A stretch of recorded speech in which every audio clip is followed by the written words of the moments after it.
Seborrheic dermatitis is a chronic skin condition that affects mainly the scalp, but can also blah blah blah blah blah blah blah. We all know the medical meaning of seborrheic dermatitis, but what is it exactly so we can find a way to get rid of it once and for all? When my sebderm rash first got so bad that I went looking for a diagnosis, no doctor could tell me what it was. All they did was to push steroid creams on me. And when I went looking online, almost every website I went to had the same dry, meaningless words on it. I realized then that not many people knew what sebderm really is and why it occurs. I don't have all the answers, but there are actually 5 main things that play in sebderm: Malassezia yeast overgrowth, skin microbiome imbalance, sebaceous gland activity and sebum composition, impaired skin integrity, and a hyperreactive immune response to Malassezia and its byproducts. One easy way to understand sebderm is with a battle analogy. Think of Malassezia as the barbaric attackers. The skin microbiome is the common village folk. The skin barrier is the castle wall. The immune cells are the defending soldiers, and the sebaceous glands and sebum are the castle weapons. What happens is that when times are good, the castle lord, that's you, and his village people get a bit fat and lazy. They eat too much, drink too much, and train at throwing darts instead of fighting invaders. In other words, your immune system weakens and your skin microbiome becomes unbalanced from poor diet, stress, chronic disease, or various other reasons. But then, something happens. In the real world, we call these things triggers. Your trigger could be high stress, humidity, fatigue, wrong skincare products, or anything else really. In our fantasy battle world, the trigger is a magical shake-up of the land. All of a sudden, the barbaric invaders find themselves getting stronger and more plentiful. The castle walls started showing cracks from the earthquake that came out of nowhere. Oh, and this same earthquake caused the weapons to break down too.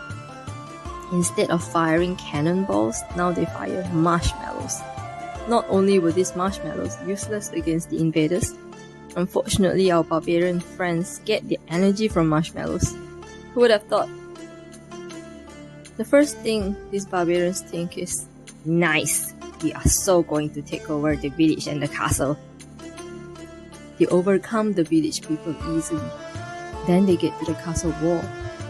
This one's a bit harder because castles are strong, built for one reason alone, to keep barbarians out. But these barbarians, they're not going to give up so easily. They start chipping at it and push their hands and legs through the cracks. At this stage, the poor soldiers behind the wall were panicking big time.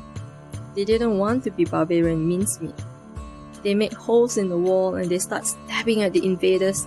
Some even threw sting bombs over the wall. This mad retaliation only did one thing: damage the castle walls further, allowing the invaders to worm their way through even more. Some even managed to get right into the castle. You can imagine the panic that happens then. The bells clang, the servants scream, everyone is throwing everything that they can get their hands on at the barbarians. And the castle, or your skin in the real world, gets more and more damaged. And that, in a nutshell, is seborrheic dermatitis, the visible effects of an overgrowth of Malassezia and our immune system's hyperreactive response to it. If you found this video helpful so far, or at least just a little bit entertaining, would you do me a favor and book the like button so YouTube will show this to more people? Thanks, appreciate it. There's obviously lots more to the story, but this is a simple way to think of it. If you want to read the boring version, I have a nice blog post talking about the interplay between all these factors. I'll link to it in the comments below. What sebderm is not that it's not contagious, it's not an autoimmune condition, it's not a fungal infection, it's not an allergic reaction, and it's definitely not caused by food. Well, not directly anyway. Next week we'll talk about how to strengthen your castle walls. Make sure you subscribe and ding the notification bell so you don't miss it. Now that you have a stellar understanding of seborrheic dermatitis, Check out these videos to learn how to control your septum rash. I'll see you in the next video.